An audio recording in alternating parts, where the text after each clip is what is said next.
Olá! A gente está começando mais um podcast Artevimento. Eu sou a Marta. Eu sou a Henry e a gente hoje está recebendo duas convidadas belíssimas, icônicas, duas drag queens com vocês. Dizimista E Josefine Lebu. Bom dia, olá, bom dia, boa tarde, boa noite. Bom dia, boa tarde, boa noite também. Primeiro, eu gostaria de agradecer muito por vocês terem vindo. A gente tá gravando de manhã e vocês já se montaram, vieram preparadas. Obrigado pelo carinho. É que as duas drag queens são a própria múmia. A gente dorme já assim, ó. Só levanta Só pronta. levanta maquiada, meu amor. Quem dera existisse esse negócio, né? Porque, às vezes é uma preguiça de se maquiar. Mas a gente agradece de verdade o convite, assim, é um projeto lindo. Tô acompanhando o que a Henry tá fazendo aqui, que a Martinha tá fazendo também. É um projeto maravilhoso. E que vai vir várias temporadas, que é assim que funciona o negócio quando é sucesso. Sucesso mesmo. Bom, e por trás dessas duas drags maravilhosas e deslumbrantes estão os atores Ada Anjos e Heron Miranda. Não conheço. Desculpa. Vocês nunca ouviram falar? Nunca ouvi falar, não conheço essas pessoas. É, realmente, eu não gosto de falar do meu pai. Os cavalos, né? Os cavalos dessa, gente, eu cheguei. Bom, mas era exatamente isso que eu queria saber. Era como é que vocês começaram no início, né? Na infância, na primeira infância, quando vocês se descobriram artistas. Ai. Peguei lá fundo. Não, na minha família sempre foi incentivada a arte. Meu pai sempre brincou que ele sempre quis que os 3 filhos dele tivessem as 3 profissões que era do sonho dele. Que uma era ser instrumentista de... Essa parte eu não sei explicar. De... Corda. Não, instrumentista de... É violoncelo? Rabeca. Não, sabe aquela... Putz. Sabe a Petrobras? Aí sabe a galera que mexe com as questões de petróleo? Aí tem uma galera que se chama instrumentista, que faz um negócio lá de instrumentista. Não sei dizer o que é isso. Meu irmão foi, ele queria que o outro filho fosse fotógrafo e o outro filho fosse artista, não importasse em que área fosse. Então ele sempre me incentivou muito na questão de arte. Eu sempre desenhei, eu dançava, cantava, atuava. Mas pela vida eu segui mais pela parte do desenho. E aí na faculdade eu comecei a investigar mais as questões das minhas performances como ator, cantor, dançarino. E aí também surgiu essa drag nesse momento. Mas na primeira infância mesmo foi eu desenhando, rabiscando, brincando de massinha. Que levou também a eu procurar minha faculdade de artes visuais. E aí meio que embicou no que eu tô agora. Que a gente vai se aprofundar mais pra frente. Que eu já fui aqui, ó. Já. E aqui acaba a participação. Eu puxo um gancho assim, ó. Mas fala de você, Dizzy. Olha, pra mim, eu tive uma infância um tanto quanto solitária. E aí eu acho que a minha válvula de escape foi meio que criar um mundinho na minha cabeça pra brincar a partir disso. Então eu criava muita história. Eu brinco muito que eu gostava de contar histórias quando eu era pequeno.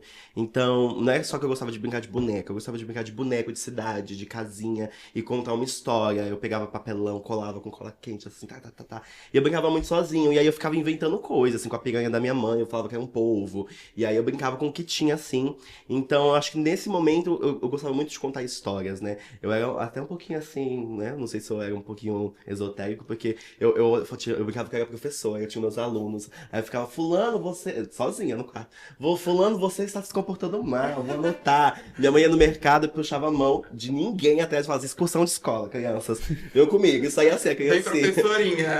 É muito no meu mundo, assim. Então, foi se criando nesse lugar. Eu tive algumas experiências artísticas na escola, com coro, com apresentação, mas nunca foi nada tão wow. Foi mais na adolescência que o teatro foi chegar, ali também com a minha presença na igreja, o teatro vem desse lugar também da escola. Sim, e aí então, puxando esse gancho, né, das formações de vocês citaram muito brevemente, assim, mas aí... Foi um pouco precoce, no papo aqui. Precoce. Lebu falou que fez artes visuais e tal, e eu sei que você tem também, como Heron, um trabalho como ilustrador. Sim. Então, conta mais sobre esse trabalho como ilustrador pra gente, também a sua trajetória nas artes visuais em geral, né? Sim, muito do meu trabalho com a relação do desenho e a ilustração veio muito porque meus pais sempre me incentivaram artisticamente, mas tinha outras questões que eu queria procurar, e aí... Menina, você me abriu uma memória, mas foi isso. Que meus pais não deixavam, por exemplo, eu participar da questão de fazer dança, de... Era mais na questão de dança e teatro mesmo, porque a minha mãe falava que lá em Santos... Eu sou de Santos, gente. Minha mãe falava que em Santos não podia fazer... Menino não podia dançar. Não, as escolas não aceitavam meninos na dança. Então, o ponto que eu podia explorar o meu artístico era no desenho mesmo. Então eu desenhava as personagens que eu queria fazer, a imagética do feminino que eu queria, que eu tinha, e que hoje em dia se reflete na minha drag. E aí, quando chegou nesse momento de decidir a minha profissão, eu pensei, o que eu tenho aqui na minha mão que eu posso fazer, né?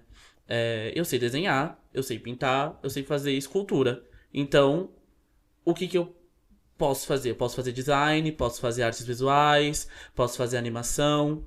E na época eu tinha um sonho também de trabalhar na Disney como animador, fazer as princesas. Era muita vibe do que eu queria fazer na época. Então, eu fiz uma pesquisa do que eu precisava ter para trabalhar na Disney. E num dos pontos eu tinha que ter uma formação bacharel ou em artes visuais ou em animação. E na época no Brasil não tinha bacharel de animação ainda. Tinha só tecnólogo. Tinha um bacharel na UFMG, tanto que eu prestei o UFMG 2 vezes, passei pra segunda fase, passei pra fase do desenho, mas não passei pra UFMG. Então eu falei, não quero prestar mais isso, mais um ano, então eu vou entrar na faculdade de artes visuais, que tem as coisas que eu já faço há bastante tempo, e eu já me preparo pra esse trabalho como animador. Depois eu termino, faço um tecnólogo de animação e tô pronto pra ir trabalhar na Disney. Só que conforme eu fui fazendo a faculdade de artes, eu vi que era uma coisa completamente diferente do que eu imaginava. Porque eu pensava que a gente ia chegar lá, aprender técnica de pintura, tal, nanana. Só que a gente realmente entra lá e aprende a pensar, aprende a ver o artístico, a gente aprende a ver a questão de qual é a sua estética artística, qual que é a sua pesquisa dentro desse ramo da arte. E aí, nesse ponto, foi quando eu comecei a fazer várias pesquisas a respeito de máscaras e quem é o agente dentro dessa sociedade, como que a gente se apresenta. Então, pela família, pelos amigos e tudo mais. E nesse meio tempo, eu continuei com o meu trabalho de ilustração e foi aonde eu entrei dentro do mercado de trabalho mesmo. Legal. Como ilustrador e designer. Eu tive uns 2 livros publicados como Heron Miranda, como ilustrador. Que é Muchaleca, o ET Sorridente. E a outra... O segundo eu não vou me lembrar o Olha nome. só. Tudo bem. Mas ensina a escovar os dentes. Ah, sim. Olha só. Tem gente precisando. Didática, pedagógica. Didática, pedagógica. A professora E a aluna aplicada. e a aluna aplicada que faz as ilustrações do livro da professora. Exatamente. A aluna escreve, ela desenha. Vocês podem, inclusive, fazer também essa dramaturgia depois, né? Mas os concentradores pra criança? Ia ser chique. Ia ser chique. Polêmico às vezes, porque muitas vezes é barrado, né? A gente A gente Aham. sabe, né? Que é Mas- difícil. não Ia usa, ter que ser né? uma reescrita da peça O total. quê? Não, falando do poder da amizade. Poder da amizade. Com 2 velhinhas. Ia ser fofo. Lindo, ia ser lindo. Vamos criar esse projeto. É extrair o leite da vaca o mais que a gente puder. Pra mim, Não, peça meu amor. de teatro é isso. Você extrai, faz filme, faz série, faz tudo. Vamos secar ela até o máximo Você cai possível. até o máximo, chama a ganha, coitada. E aí eu, voltando, continuei trabalhando como ilustrador em algumas empresas, fiz ilustração pra videoaula, mais na parte acadêmica mesmo. Sei.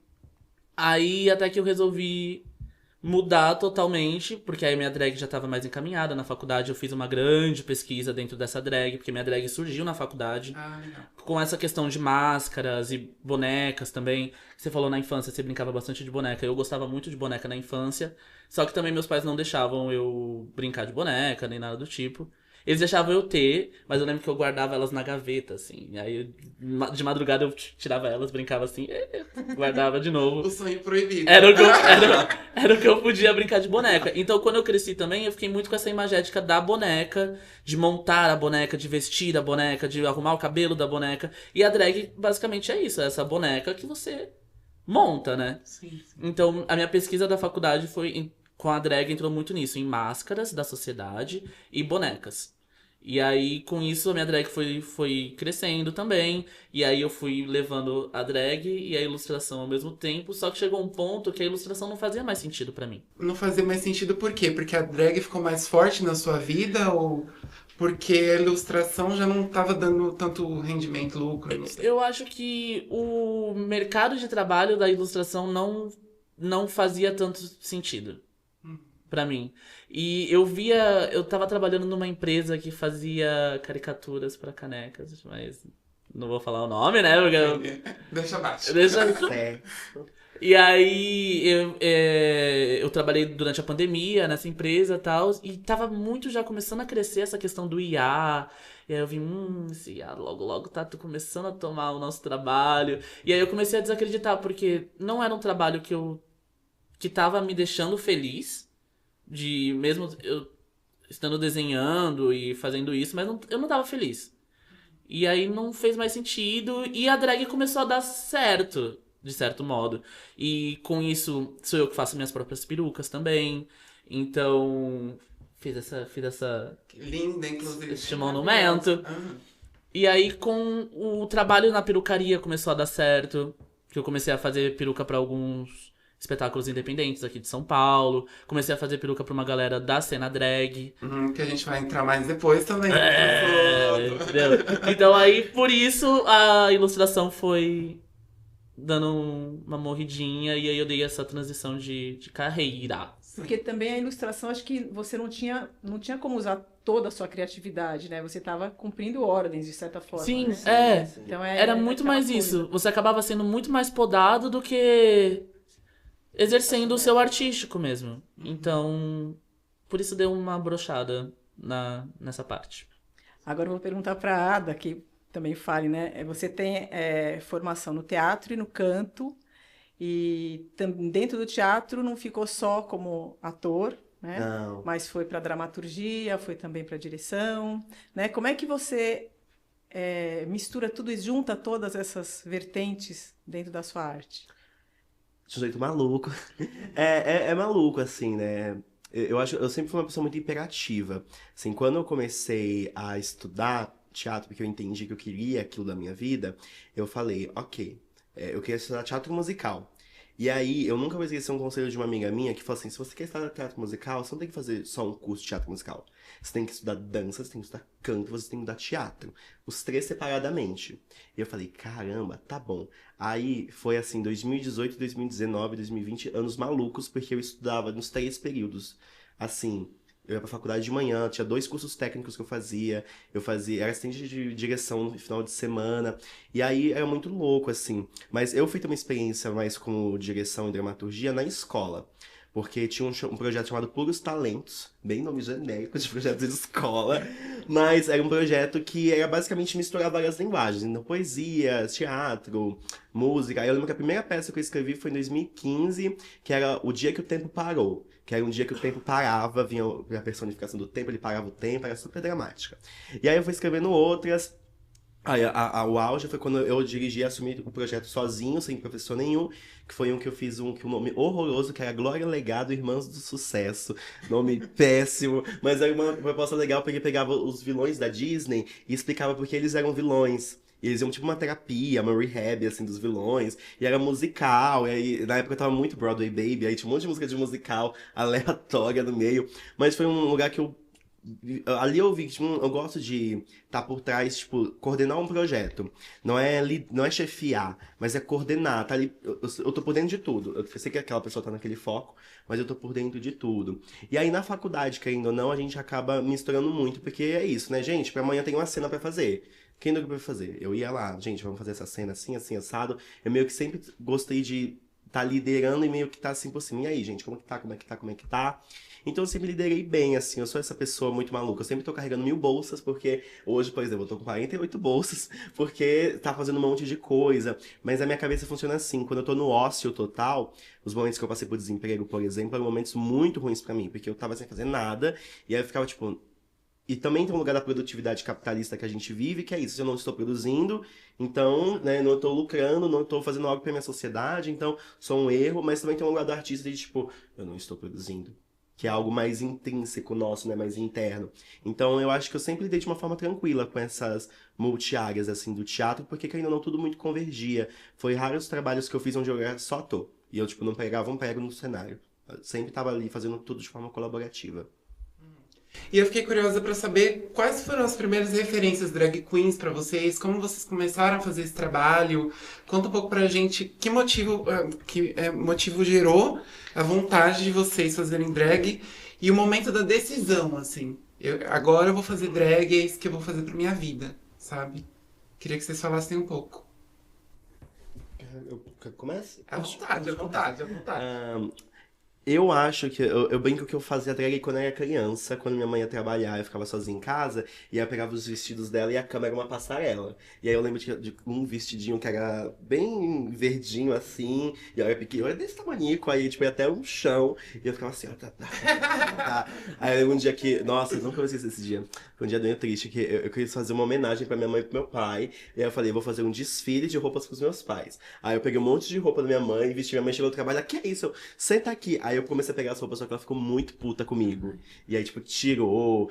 Mas eu também tinha cortado um monte de foto dela e colado na parede. E eu acho que ela ficou mais puta por isso também. Mas ela mandou eu tirar tudo. Mas o feminino sempre foi uma coisa que me encantou. Eu acho que a primeira vez que eu me encantei ao ver a possibilidade da drag foi com o Paulo Gustavo. Assim, a primeira referência forte, porque eu queria fazer teatro. Quando eu vi a Dona Hermínia e eu vi, ele faz teatro como drag, como, tipo, se vestindo de mulher, que legal, vou pesquisar mais sobre. E aí foi uma época que eu fui ver Vai Que Cola, ele fazia vários personagens, a Senhora dos Absurdos é uma personagem que eu achava muito inteligente, muito interessante, então eu gostei muito da personagem. Só eu ficava naquele limbo, será que eu vou fazer, será que eu vou fazer? Aí, tipo, as amigas já tinham maquiado, eu lembro que meu nome já foi... nossa, esqueci agora, mas era muito ridículo, tinha a ver com Nick Ciclone. Nick Ciclone era o primeiro nome de drag. Eu odiava esse nome. Aí demorou muito tempo pra vir o nome da Dizzy.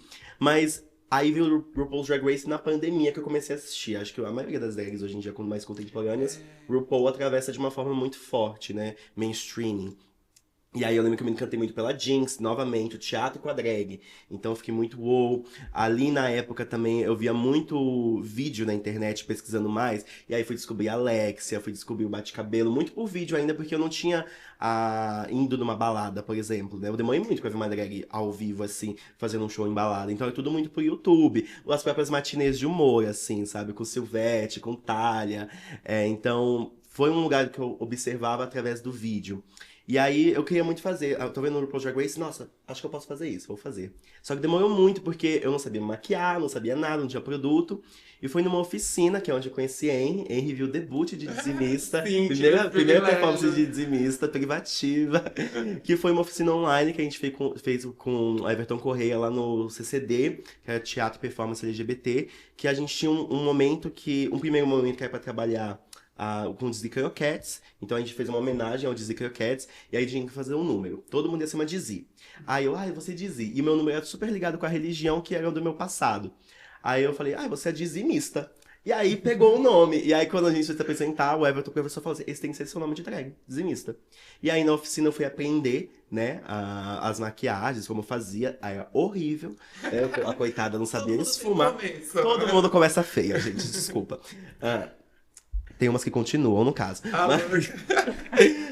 Dito quem fala. Olha só, garotinha, não começa, que a gente tá aqui. Dito quem fala. O desconcerto é só na cena.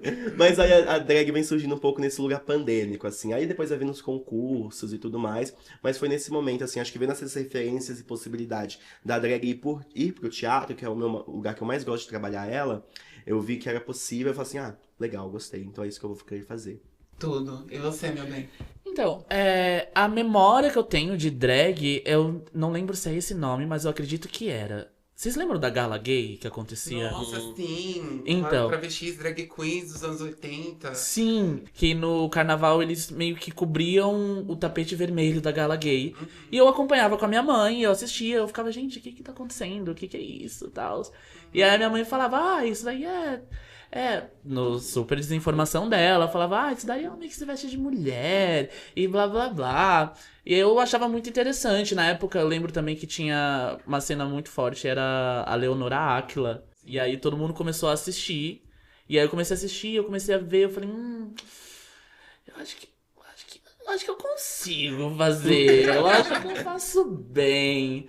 E também chegou naquele ponto que eu comecei a me interessar também. Sempre gostei de musical, comecei a me interessar por musical. E eu falei, velho, eu quero fazer coisa de musical de alguma forma. Só que as coisas de musicais que eu queria fazer eram só as cenas que as mulheres faziam. E aí era só o repertório feminino. E aí eu falei, poxa, qual que é a chance que eu consigo fazer isso? Com a drag. E aí foi quando eu tava já na faculdade que eu comecei a falar, vamos botar essa drag em jogo mesmo agora, pesquisar, e dentro disso eu faço essa pesquisa dessa arte de como eu posso colocar a performance dentro disso. Vocês se conheceram drag ou atores? A gente se trombou na rua. E Encontrei aí, um palhaço na rua, falei assim, vamos ser amigos. oi, palhaço, tudo bom? Eu conhecia a Josefine antes, por conta da revista Babadeira, que a gente não comentar isso em algum momento, né, que foi o trabalho que a Josefine fez. Mas que foi o trabalho, você vai falar dele, Sim, provavelmente. Que foi assisti-la. E eu lembro que eu fiquei muito impressionado quando eu vi a Josefine, porque ela fazia a revistona, era uma personagem maravilhosa. E lembro da chegada, já falei isso pra ela. Eu chegava e falava assim, caramba, uou, tudo mais. E aí eu estudava na São Paulo Escola de Dança, uma escola que oferecia um curso de teatro musical gratuito.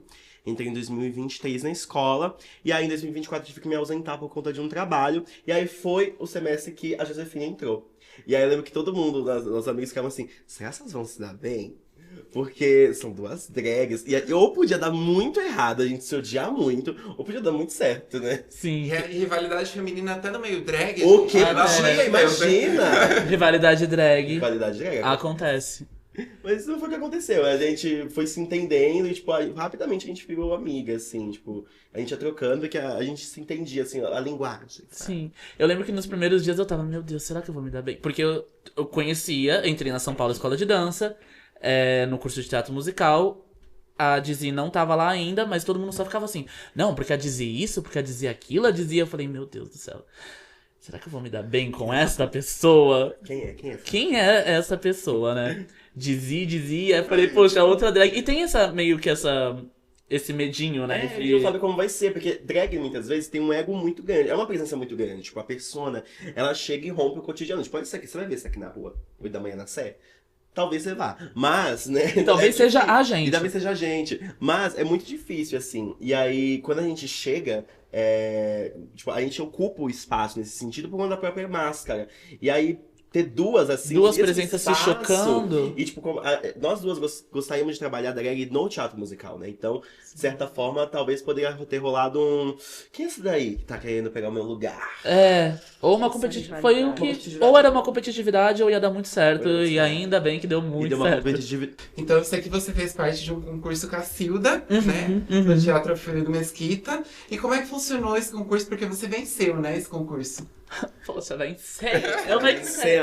E aí quem apresentava, como é que funcionava o projeto, como é que foi vencer? Então, o Cacilda era um projeto encabeçado pela Delores, a Vera Ronzella e a Mercedes Vulcão, que está no Drag Race agora, Brasil. Tudo! Ela é babada, assistam. Bem stream na gata, né? Por favor. E era um projeto das três, que elas eram da Companhia Canastra.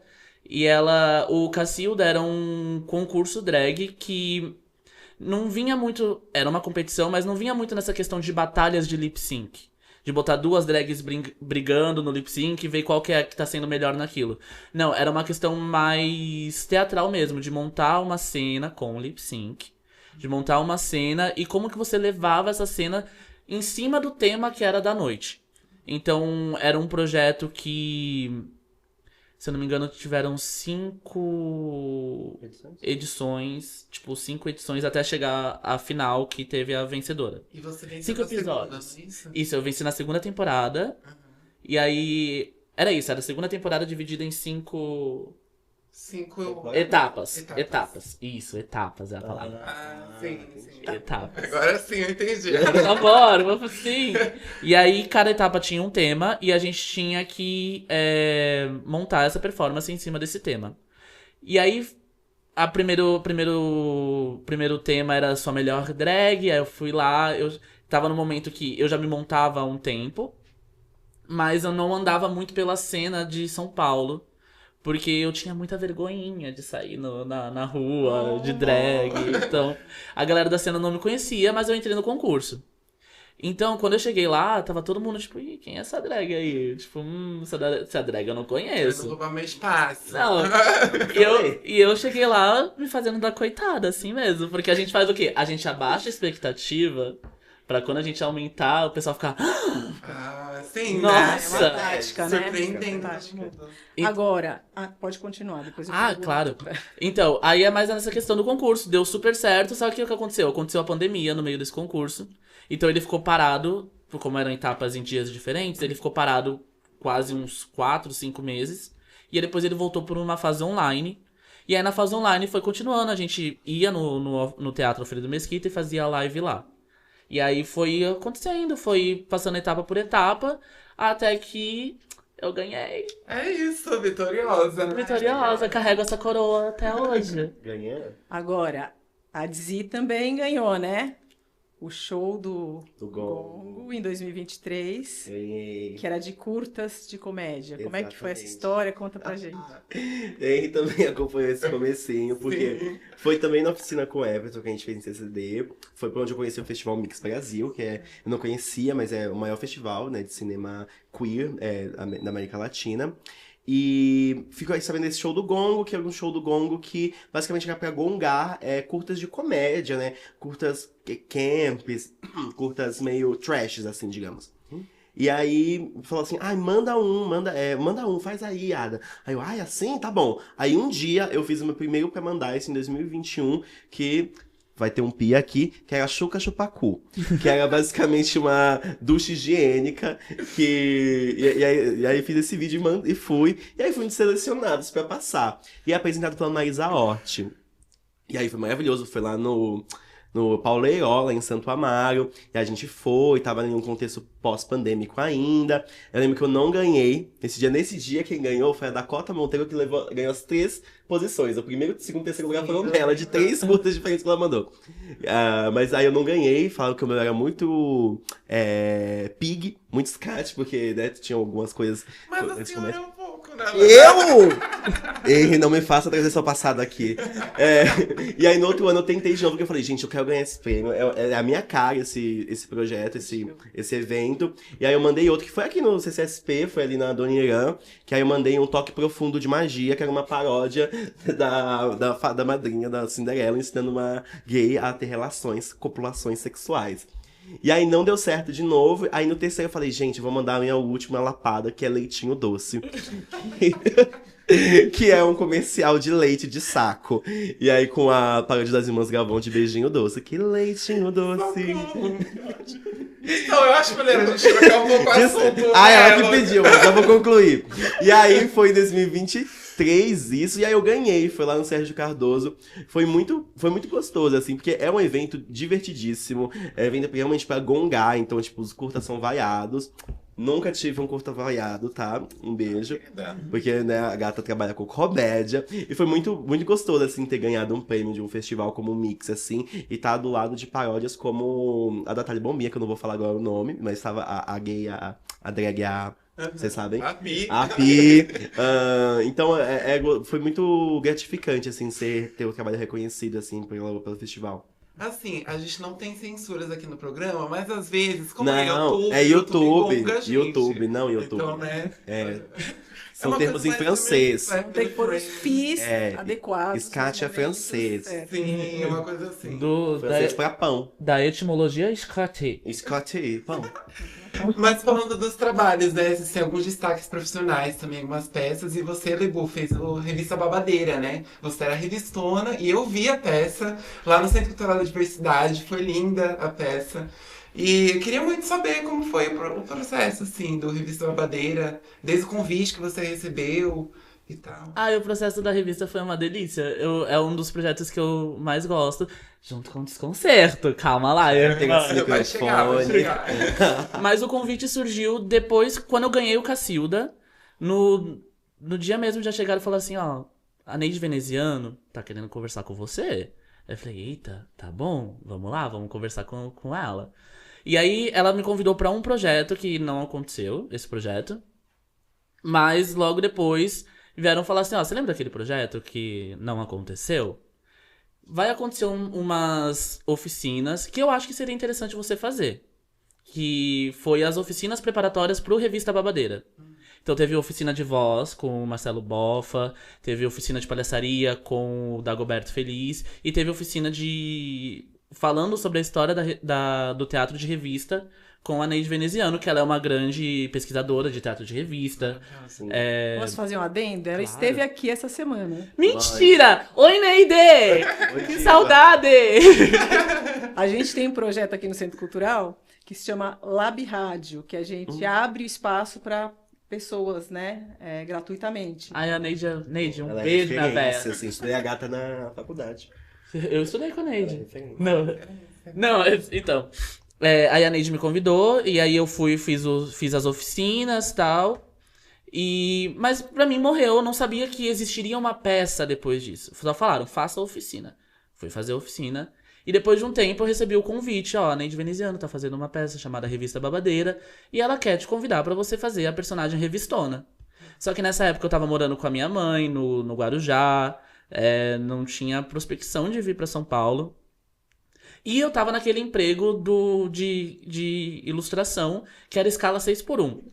E aí eu fiquei, meu Deus, como que eu vou conseguir conciliar isso? Porque eu não posso largar esse emprego agora, porque eu tô precisando desse dinheiro. Eu não estou morando em São Paulo. Então como que eu posso conciliar tudo isso? E aí chegou num ponto que eu falei, ó, eu tenho essa agenda aqui. Aí eles falaram, não, a Neide quer você, então vamos lá. E eles arrumaram a agenda, a gente conseguiu encaixar direitinho, assim. E aí eu consegui vir pra São Paulo, fiquei no Airbnb por um tempo e tal. E fui ensaiando a revista, e aí eu fui entendendo o que era a peça, o que tinha que fazer. E a peça meio que ela traz o teatro de revista pros dias atuais. E de como que pode revisitar essa revista quebrando alguns estereótipos e que já não se encaixam mais na sociedade atual. E aí tem essa personagem, a Revistona, que é a minha personagem, que ela é uma entidade. Você tava maravilhosa. Ai, muito obrigada. Eu amei, assim, assistir. Mas e o processo de montar essa personagem da Revistona pra você? Como é que foi? Então, a Revistona foi a personagem que... porque as outras personagens, ela era uma extensão das drags, das outras drags que estavam no elenco. A Revistona era a única que não era uma extensão da minha drag. Ela tinha uma imagem de como que a gente construiria isso, que a Neide falou, ó, você é a alegoria do teatro de revista. Então, você tem que ser essa imagem e essa ideal do que é o teatro de revista.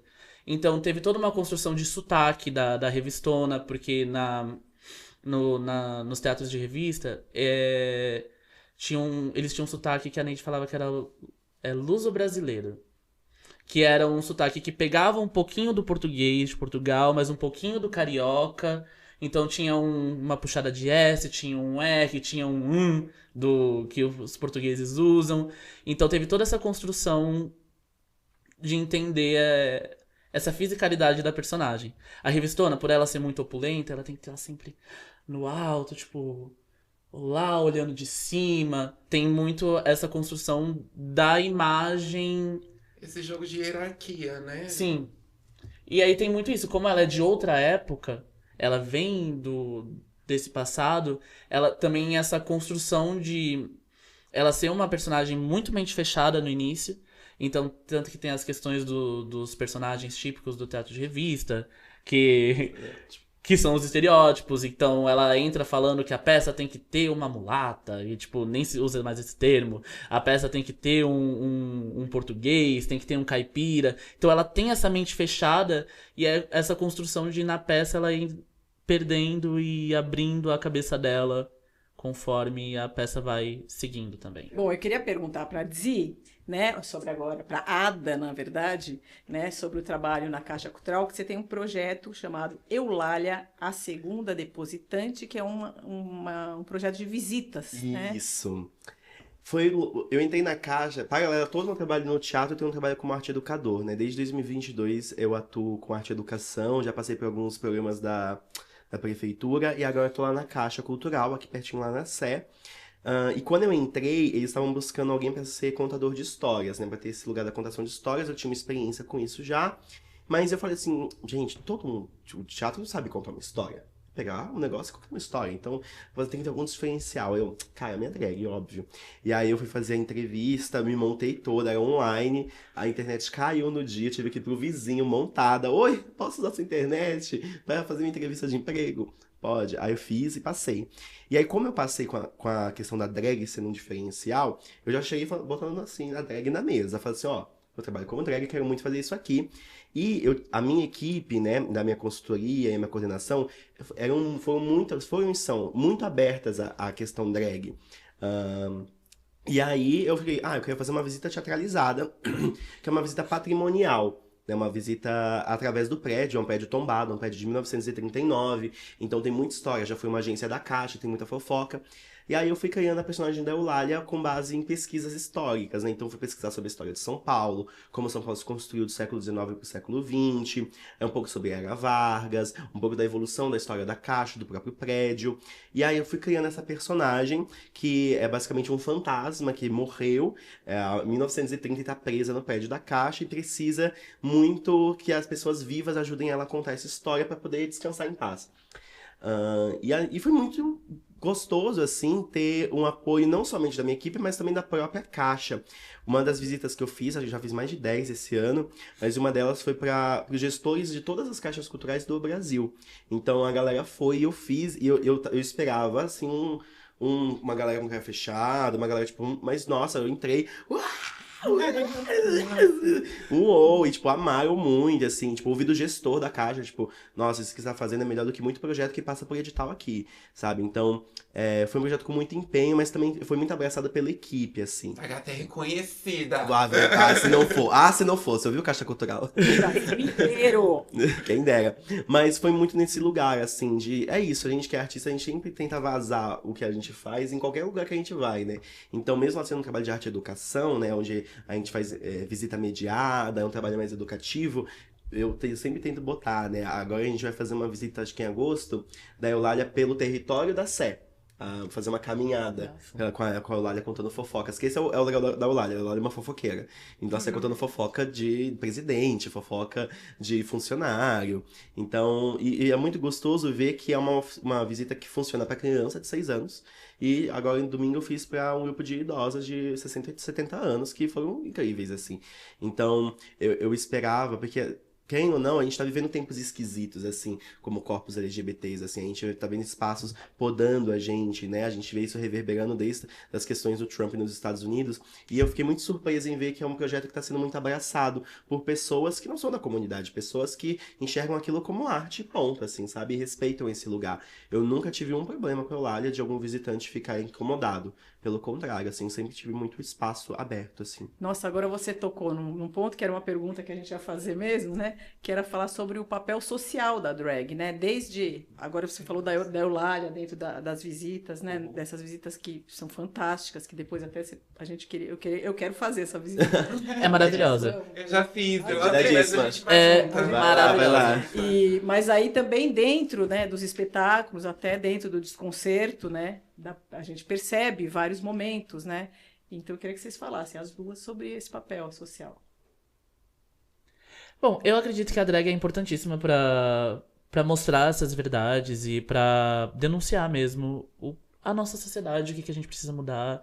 Na própria revista, a música já diz que a drag é aquela que cutuca, que diz verdades feito uma maluca. E eu acho que é basicamente isso, porque ela tá ali. A gente tá na nossa imagem, exageradamente e tudo mais, e tem pessoas que gostam e tem pessoas que se incomodam, mas por que essa pessoa tá incomodada? O que foi que incomodou a drag nessa pessoa? Então, a provocação da drag já começa nisso, no primeiro contato com ela. E aí, o quanto essa drag pode se mostrar. Palavra, minha irmã. Do quê? Eu acho que, De além da presença movimentadora. forte, Entendi. Articuladora. articuladora dentro dessas questões que a gente tem hoje em dia na nossa sociedade, certo? sim, Siga, sim. falar. Não, eu acho que é isso, assim, porque faz as pessoas se questionarem, né, a todo momento, assim, sobre gênero, sobre vários temas, assim, né, sobre o que é normal, o que não é normal na Exato. sociedade. Que eu aceito, não. E- Pode falar, pode falar. E como também, a partir do momento que, por exemplo, a gente teve esse primeiro contato, e esse primeiro contato já foi aceito. Como a drag pode ser até um cavalo de Troia nessa questão. Muitíssimo. Porque a gente acessa as pessoas, a gente abre essas pessoas de alguma forma, então essas pessoas estão mais abertas pra escutar, às vezes, o que a gente tem pra falar. Seja numa performance, seja numa música, ou seja só num papo que a gente tá tendo com essa pessoa. Então, essa pessoa já tá desarmada pra receber isso. E aí, querendo ou não, a gente entra com a nossa belezinha de cavalo e a gente solta as realidades e as coisas que essa pessoa precisa escutar, ou precisa saber, ou precisa rever de alguma forma, né? É muito doido você falar isso, porque ontem já tá repercutindo hoje, né, no dia da gravação, uma questão que o Trump, acho que foi assistir Les Miserables ontem em Nova York, no Kennedy Center, e 3 drag queens estavam na plateia. E repercutiu muito essa notícia, tipo, 3 drag queens estão na plateia, e tipo, e elas chegaram e todo mundo aplaudindo elas. Isso que você tá falando de só quando a gente passa, a gente rasga um cotidiano, rasga com uma normatividade, porque a gente mostra, isso aqui é falso, eu tô performando algo. Então, tá vendo como a gente performa gênero todo dia? Aquela máxima da RuPaul, né? Tipo, você tá de drag. Tipo, a galera aqui tá todo mundo de drag. Porque tá todo mundo pegando elementos de um gênero e colocando no corpo e assumindo um personagem. Que não necessariamente eu posso cumprir essa função. Então, acho que essa é a beleza da drag, de mostrar como a nossa sociedade, a gente inventa papéis, a gente cria papéis pra existir nisso. E somente a existência, porque, óbvio, você como drag pode ir lá e ser super política e fazer uma performance da Gal Costa, Brasil, e tipo, por exemplo, a Dizzy, ela nasceu nesse lugar de falar muito da podridão de uma elite brasileira. Então eu falo que a Dizzy era uma pastora, e ela era uma pastora que roubava. Então o começo da Dizzy é nesse personagem. Por isso que nos Estados Unidos a galera começou a querer banir, por exemplo, drag de ler para as crianças. E aí eu amo um cara falando, tipo, você quer banir drags de ler pra crianças e não quer banir o armamento da galera? Quem mata os jovens hoje em dia? É o armamento ou as drags? Sabe? Mas é um pouco esse lugar, tipo, a comunidade LGBT como um todo, às vezes parece que ela sempre tá numa linha de frente dessa batalha social, assim, são os primeiros a serem atacados, a terem esses direitos puxados, assim, sabe? Nossos direitos estão sempre numa balancinha, assim, pendendo. A gente acha que os nossos direitos estão conquistados, mas não estão necessariamente, tem que ser mantidos com muita força. E a drag, de forma artística, ela vem nessa luta, assim, quase como silenciosa. Quando você fala cavalo de Troia, é ótimo, que a gente vai lá toda pomposa, você nem tá vendo que a gente tá tipo, e aí, meu amor? Tá vendo como a gente tá aqui resistindo? E essa luta artística é muito bonita, porque a arte transforma os sentimentos, Exatamente. né? E é isso que eu queria falar com vocês agora também. Vocês trabalham em várias áreas, né? Canto, teatro, vocês também têm formação em sapateado, N coisas. Mas vocês estão focados ultimamente no teatro musical, né? Inclusive vocês falaram que estudam lá na Esperança e tal, se conheceram lá. E aí eu queria saber mais desse processo de teatro musical e as referências de vocês musicais. Se vocês tivessem a oportunidade de fazer musicais, quais vocês fariam, assim? Tudo mulher, tá? Não vem com homem pra mim, não. Nossa, outro dia me perguntaram, quais são seus dream roles em musical? Foi você. Foi você. Outro dia a Dizimista me perguntou quais são meus dream roles de musical e eu só tinha personagem feminina pra falar, mas... Abre. Eu queria ser Jane Valadão com o texto brasileiro da Madrinha Embriagada, porque o texto brasileiro é uma delícia. Eu gostaria de fazer a menininha que eu não sei o nome, do 42nd Street, que é a chatinha principal. Sei. Uhum. Porque ela sapateia pra caramba. Eu queria fazer esse só pra mostrar todo o meu sapateado que eu ainda vou ter. Ela sapateia muito bem. E quanto tempo você já tá no sapateado, assim? Um ano. Um ano? Não, mas já é uma Mas trajetória. sapateia bem mesmo. É uma trajetória, uma Sapateia. trajetória. Ela que sustenta o sapateado dos concertos, né? Mas, a gente chegou nesse ponto, esqueci essa pergunta, meu amor. As referências de teatro musical pra você. Pra mim, minhas referências de teatro musical são mais os Old Broadways. Eu gosto de Noviça Rebelde, eu gosto de 42nd Street, eu gosto de West Side Story. Eu gosto desses musicais mais antigos que traz essa coisa muito opulenta do musical, sabe? Quando o pessoal fala, o musical é muito brega, é esse que eu gosto. Esse é o ponto que eu gosto. Escadarias, que também tem muito no teatro de revista aqui, que é a escadaria, pluma, coristas, a vocalista do centro. Eu gosto disso, eu gosto da opulência do musical. Esse foi a minha primeira contato e o que me fez gostar do musical. Mas hoje em dia, o que me faz querer continuar é muito mais essa questão de contar a história mesmo. E a forma de como a gente consegue contar essas histórias sem ser só no diálogo. Como a dança conta essa história, como a música conta essa história. E é isso que me faz gostar do musical hoje em dia. Que é A mistura de linguagens. a mistura de linguagens e como isso faz parte da narrativa. E como muitas vezes é isso que afasta as pessoas do musical. Porque meio que as pessoas chegam com aquele papo de começou a cantar do nada. Sim. Mas a música tá avançando a história. Às vezes numa música de 3 minutos você avança 10 anos de uma história. Sim. Sabe? Então é prestar atenção de que essa música não é do nada. Essa música tem um motivo. Aquela dança tem um motivo. A música e a dança é a extrapolação de quando a palavra não exerce mais o sentido. Tipo, é tão grande que você quer representar que só falar não é o suficiente. Você tem que dançar, você tem que cantar. E é isso que faz eu gostar de musical. Isso que você fala da galera não gostar de musical, às vezes sempre que a gente tá muito acomodado a um realismo na arte, principalmente nas artes da cena, no cinema principalmente, né? Às vezes as pessoas têm muito isso. Tipo, no cinema começou a dançar e não se abre pra outros trabalhos, que o cinema pode ser caricato, o cinema pode ser camp. Rocky Horror Picture Show, por exemplo, extremamente camp. Não tá na chave do realismo, do naturalismo necessariamente. E acho que é esse lugar que brilha. E acho que, tipo, musical é gay. Mas, tipo, é muito gay, sim. E é por isso que a gente ama. Tipo, a gente olha e se vê nesse lugar. Nas vedetes, nessas... a minha máxima, assim, é o que a Jinx Monsoon fala. Eu ensaio ter 40 desde os 20. Então, eu amo essas personagens mais velhas. Mama Rose, por exemplo. Eu amo a DC. DC, por exemplo. Tipo, os espetáculos. Aquele filme da DC. Como é o nome? A Vedete. A Grande Vedete. A Grande Vedete. Maravilhosa. Ela fazer aquele papel, assim. Então, esses papéis dramáticos, assim, eu adoro, assim. A própria... agora eu esqueci o nome da personagem mais do Company. Que é uma dondocona, assim, tipo, muito... Ladies Rolante, né? Ladies Rolante e tudo mais. Mas esses personagens mais old, assim, a própria madrinha embriagada, assim. Eu falei, eu vou fazer a paródia, minha irmã. A madrinha enviadada, você vai fazer a Jane, eu faço a madrinha. É muito engraçado como o que a gente gosta no musical reflete na nossa drag também. Porque a Dizzy gosta da questão da dama. Da maturidade. Da maturidade. Da senhora, da old lady. E eu gosto mais da corista, da dançarina, da que faz tudo, da que... Né? Da Rockette, né? Da Rockette. Rockette é uma grande referência minha, que elas são dançarinas do...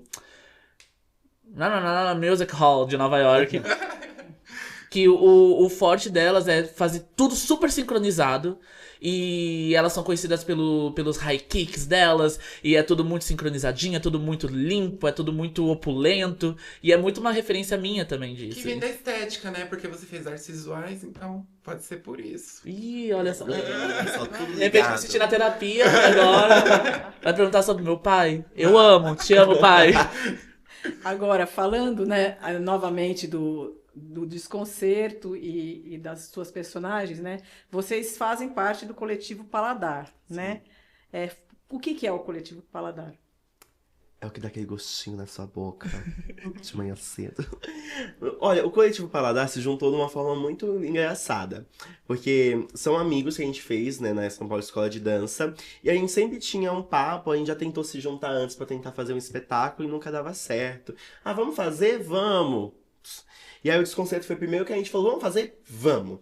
E aí a gente começou comigo e com a Josefine, e a gente foi chamando, vamos chamar fulano pra ser nosso diretor musical, fulano pra fazer o figurino, vamos chamar fulano pra produzir, pra assistência à produção, fazer o cenário. Quando eu fui ver, a gente falou assim, gente, a gente precisa de alguém pra representar o Desconcerto, né?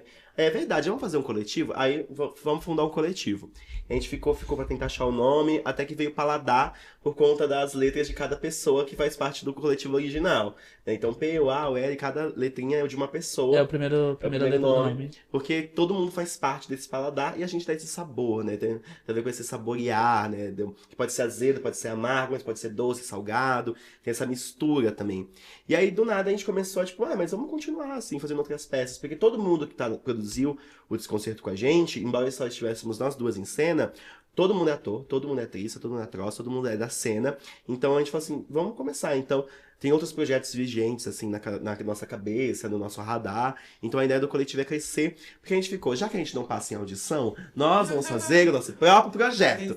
Pra mostrar que a gente é boa. Nós somos nossa própria Cláudia Raia. Nós somos nossa própria Cláudia Raia. A Cláudia Raia ela produz, né? Então, obrigada, mãe. Isso que eu queria puxar um pouco agora, né? Porque a gente tá falando de desconcerto, mas a gente não se aprofundou, O que é o Desconcerto? Vocês estavam em cartaz com 2 temporadas no Cabaré Cecília, com a peça Desconcerto para Duas, que é uma peça de teatro musical. Sim. Tive a oportunidade de estar lá na estreia. E aí Martinha viu também a peça já. Você é convidadíssima mas pra aí Eu quero. na próxima a gente vai juntas. E aí tá incrível a peça e eu sei da história que foi levantar nessa peça, então eu queria que vocês contassem um pouco o que é essa arte independente, né? Como foi levantar essa peça? O Desconcerto surgiu como uma brincadeira mesmo na escola, porque a gente tava na São Paulo e a gente vivia brincando, pegando músicas de musicais e reversionando, fazendo paródia. Geralmente sujas, tá? O Desconcerto tem uma cena linda que eu amo, Roliça Rebelde, quem assistiu. Você já imagina aí o que é, né?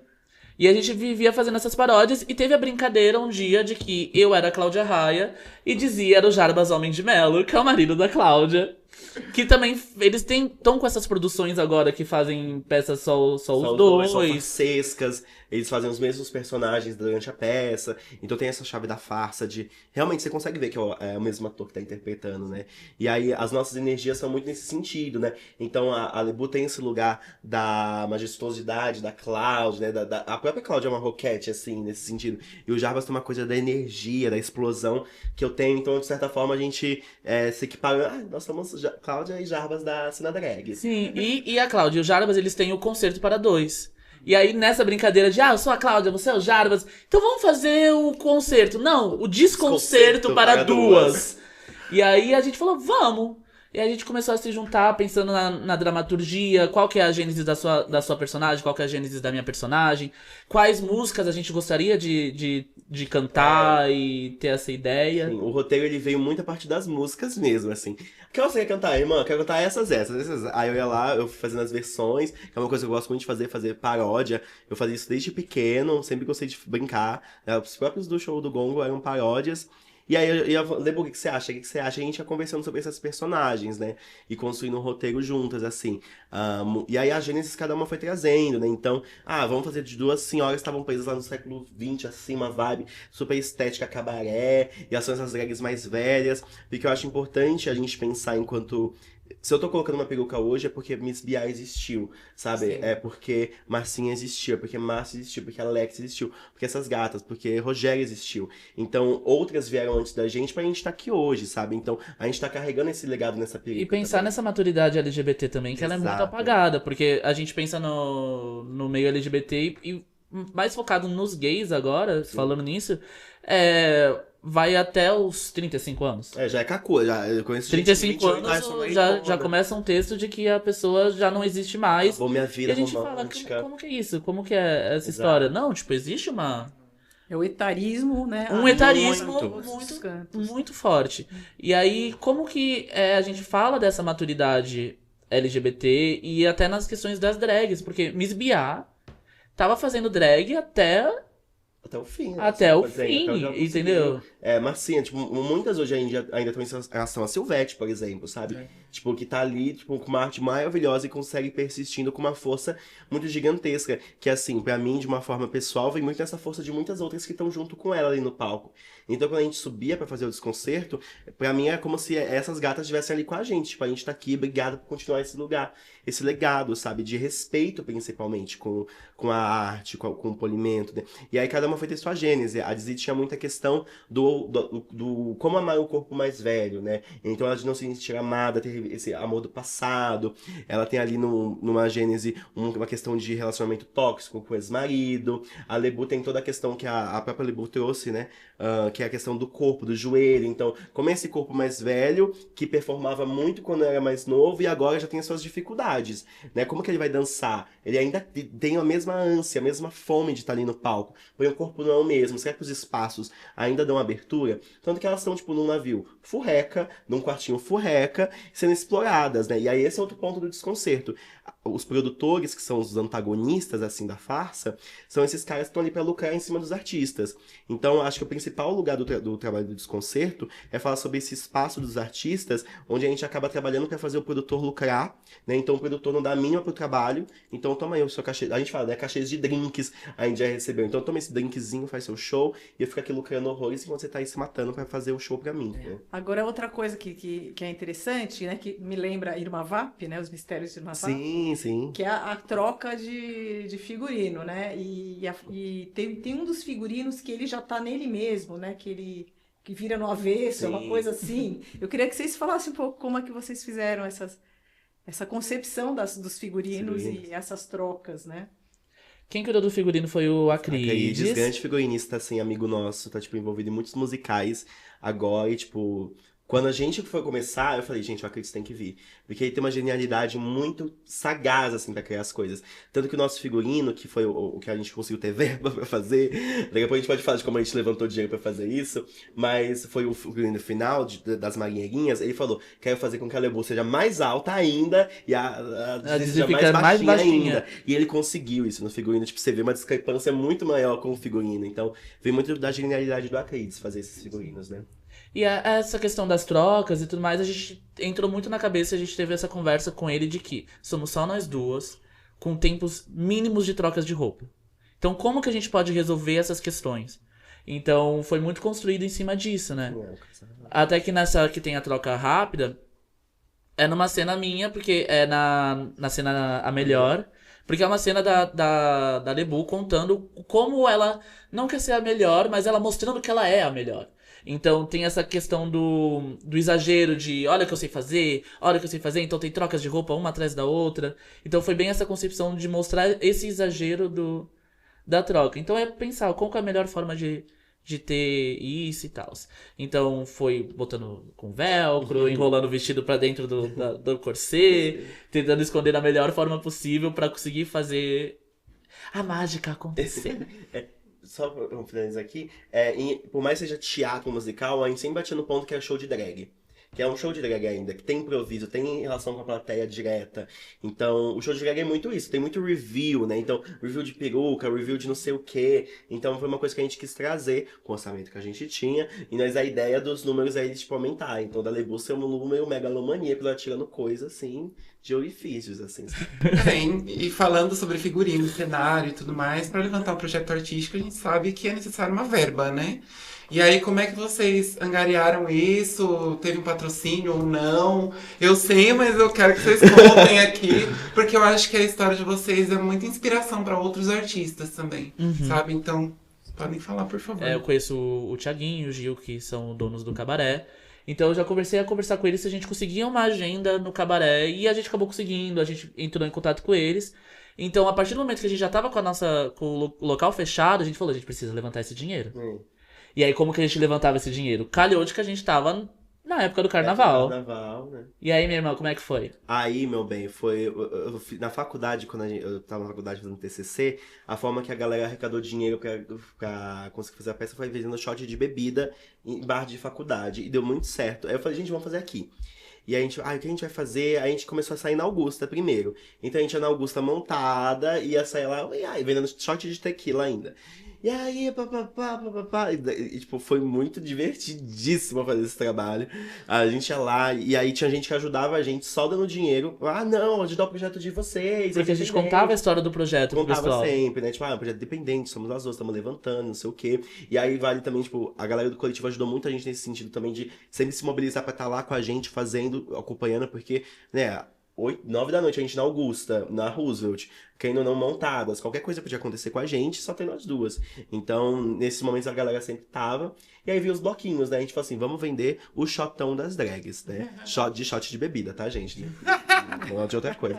Vou trocar de Então, vendemos o shotão das drags, e aí foi com plaquinha, e bora carnaval. E ali na época a gente falou, vamos vender uma coisa diferente. Que foi o quê? Foi a cachaça de jambu. Porque a gente viu que a tequila dava certo, mas sempre que a gente falava, o que vocês estão vendendo? Tequila, todo mundo. Forte demais, né? Aí soltava, se fosse uma cachaça de jambu, Pois a gente, é. tá. Tá bom, continua. Vamos porque o público tá querendo. A gente importou do Pará, nosso amigo Igor, obrigada. Obrigada, trouxe as Igor. primeiras cachaças de jambu, 3 na verdade, e a gente saiu vendendo e foi um estouro, né? Vendeu que nem água. Vendeu que nem água. Vendeu que nem água a cachaça de jambu. E aí a gente conseguiu, durante o carnaval, a gente conseguiu levantar o dinheiro. Acho que mais de 4 mil, né? Não, meu amor, no total a gente conseguiu. Só com a venda das bebidas vocês já conseguiram dinheiro. A gente vendeu 9 E garrafas vendemos de rifa também. Era Fizemos rifa uma de rifa, peruca. que o prêmio era uma Penteado. peruca com um penteado. E aí a gente conseguiu vender bastante, mais da metade da rifa também. Como não, né? Olha. Peruqueiríssima, gente. Josefine Lebu tem um currículo de peruqueiro. Poxa, obrigada. Se der um tiro, a bala para aqui. O quê? Protegidas. Protegida. Se alguém vier, eu só faço assim, ó. Aí a gente conseguiu vender a rifa também, a gente vendeu bastante a cachaça, então a gente conseguiu levantar um bom dinheiro. Sim. Que aí a gente foi administrando quanto vai pra isso, quanto vai pra aquilo, o que a gente compra, o que a Tem gente cenário, tem faz. figurino pra comprar, pedraria, né? Que drag tem que botar pedra. Tem que botar pedra. Tem que brilhar. E é caro ser drag, né? Ou É muito caro. foi Muito babado, caro. assim, mas foi muito doido como a gente conseguiu fazer. Que é isso, assim, eu tenho uma frase, eu vivia falando pra todo mundo, assim, que o teatro, pra mim, eu brinco que o teatro ele é meritocrático.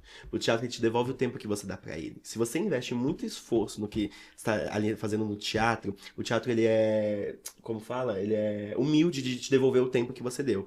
E a gente deu muito tempo pra essa peça, assim, foi desde dezembro até março produzindo e assim ensaiando. E aí foi difícil porque a gente não teve apoio de nenhum espaço, sem ser o cabaré, para ensaio. Então a gente ensaiava na casa da Lebu, a gente ensaiava Na casa no da- terraço de amiga, assim, sabe? A E gente aí- ensaiava no mercadinho do terraço da no amiga. mercadinho do terraço da amiga. Vinha o povo comprar coisa no condomínio, a gente tinha que parar para o povo comprar e voltava a sapatear. Mas era isso, tipo, a gente queria fazer. E aí não seria possível o projeto existir sem um cabaré da Cecília nesse sentido. Porque o Gil e o Thiaguinho abraçaram o projeto de uma forma muito incrível, assim, Eles sabe? foram Tipo, pais. eles conheciam muito a Lebu, mas, tipo, não me conheciam e foi muito foda. Porque, tipo, a gente deixou o cenário na casa deles durante a temporada. Thiaguinho, a gente pode ensaiar tal dia? Pode, vem abrir o cabaré pra gente. Então eles tiveram muito tato em ver que a gente tava começando e querendo fazer um projeto muito bonito lá dentro e eles permitiram, assim, e abriram espaço pra gente. E o né? apoio no pós também, depois da Sim. estreia, porque a gente estreou de quarta-feira.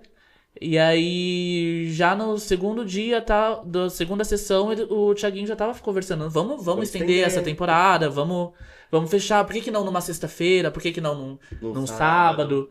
E aí a gente conversou com eles e fechou. A gente já sabia que ia estender a temporada na segunda sessão. Na segunda Mas a gente ficou só Guardando guardando Oi. o mistério. Mas então, eles foram realmente muito pais, assim, com a gente, em tudo. E mostra muito como o teatro... É impossível você fazer esse negócio sozinho, assim. É um negócio muito maluco, que você precisa estar com gente. Você pode estar sozinho em cena no monólogo. Você precisa de um monte de gente em volta, sabe?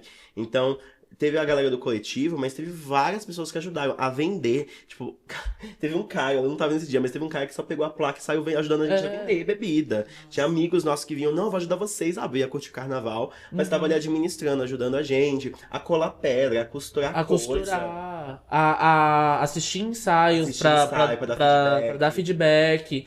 A gente ganhou pedra também. A gente ganhou pedra, né? Max Zola deu umas pedras pra gente, foi um Aham. motivo maravilhoso. Então, é muito doido como a gente foi sentir esse lugar do coletivo, e é muito legal a gente se chamar coletivo, porque não foi feito só por nós duas, assim, foi feito por muita gente mais que estavam por dentro desse negócio, assim, sabe? Que entra numa aura, né? Acho que as pessoas acabam... Numa sinergia, assim, de tipo, vamos criar junto, assim. Por exemplo, a Lebua, ela mora com outras duas drags, né? A Lery e a Ginger. Então a gente meio que invadia a casa dela com desconcerto e, tipo, elas voltavam do trabalho. Tipo, a gente tava lá quase sempre, e, tipo, ela super, faz isso, a Ginger dava super, tipo, faz assim, a Lery dava dicas, cuidado com essa meia aqui. Então, foi algo que a galera foi se misturando com a gente, assim, fazendo o trabalho, sabe? Desconcerto ainda está em cartaz, ainda pode ser visto, ou... Não sei quando vai ao ar, mas a princípio não temos previsão de datas. Não temos previsão de O que datas. a gente tá fazendo agora é um processo de edital, de mandar pra alguns espaços, mandar pra Sesc, tentar alguns espaços pra levantar o espetáculo. Mas a princípio a gente tá tentando editais, como vai, como PROAC, PROMAC, até a Rouanet a gente tá cogitando pra continuar com o espetáculo, porque é isso, o espetáculo tá pronto, né? A ideia dele é ele ficar mais volumoso, né? A gente melhorar, né, as condições do espetáculo. Mas, a princípio, a gente quer continuar com o espetáculo, sim. Isso é uma coisa, vocês têm um projeto paralelo também, além do Desconcerto para Duas, que é o Caixote, né? Caixote Bar. Vocês estão com as caixotinhas agora, então conta mais pra gente, contem mais. As caixotinhas surgiu numa ida de vendendo shotão. A gente tava descendo a Augusta, que a gente já tinha terminado de fazer a Roosevelt. A gente tava subindo a Augusta. A gente começou a oferecer bebida pra uma galera na frente de um bar. E quando a gente foi ver, a gente ofereceu pro dono do bar. E aí, ou duas uma. Ou ele ia adorar, ou ele ia bater na gente. E ele adorou. E aí ele começou a falar que ele queria drags lá no bar, que ele tava com uma ideia. E falou assim, vamos marcar uma reunião? E a gente falou, não vamos perder essa oportunidade. A gente começou a marcar reunião com ele, a gente conversou, a gente passou nossas ideias. E aí agora de 15 em 15 dias a gente tá no Caixote Bar, fazendo as caixotinhas! Hoje, inclusive, tem. Depois da gravação aqui à noite a gente vai ter. E é basicamente um show de dublagem, assim. E foi muito gostoso, assim. O Hugo foi um fofo com a gente, assim. A equipe própria do Caixote é maravilhosa. A gente chega... As caixotinhas, todo mundo já sabia o nosso nome, assim, no primeiro dia, assim. As caixotinhas! E o próprio público, tipo, não é um bar de drag, não é um bar que é conhecido por ter shows de drag. A gente tá começando agora esse projeto. Mas foi gostoso ver que o público super aceitou. Então, é super divertido fazer os shows lá, né? Eu queria falar que, assim, pesquisando o trabalho de vocês e tal, eu já conhecia, mas me aprofundando mais, assim, eu e a Martinha, a gente se encantou, assim, com o trabalho de vocês ainda mais. E a gente queria agradecer muito, assim, porque drag é resistência, né, que a gente falou também, é um ato político. E queria que vocês dessem um recado pra lá, das redes sociais de vocês, e agradecer muito, assim, por vocês terem vindo aqui. E muito glamour também, né? Obrigado, a gente que agradece de verdade o convite e a oportunidade, né, por falar um pouquinho dessa história. Eu também gostaria de agradecer muito pela oportunidade, pela conversa, foi uma delícia. Mas agora falando sério, realmente foi uma delícia, muito obrigado. E é isso. Eu pensei que você ia falar alguma coisa assim, por que eu tô aqui? Não, mas falando sério, realmente eu agradeço bastante. Redes sociais. Vamos lá, eu sou @le_BEAUCT. Le_você_t. Eu sou @dizimista, DZI-mista. DZI-mista, igual Dizicroquete. Nossa, E tem também do Paladar, E tem o né? Coletivo Paladar, @Coletivo Paladar. Se você ficou interessado no nosso projeto, quer contratar a gente para fazer o seu bar mitzvah, apresentar o desconcerto, sei lá, essa festa de 15 anos, manda uma mensagenzinha lá que a gente responde em algum momento. Se quer patrocinar o desconcerto Se quer também, patrocinar, levar você para quer a sua patrocinar. cidade, é uma peça muito Aí já vai pra fácil qualquer de lugar. viajar. Até espanhol, vamos. Olha quem tá no começo, tá, carinho? E é isso, vai ter arte drag sim, vai ter Axé. tudo de bom. Vai E continuar. a gente agradece mais uma vez, né, Martinha? Mais um episódio gravado. Pra você que acompanhou a gente daqui, muito obrigada. Acompanhe a gente quinzenalmente no YouTube do CCSP, em todas as plataformas de áudio. E sigam a Rádio CCSP no Instagram. Até a próxima. Tchau! Tchau, tchau. Tchau, tchau! Tchau! Tchau!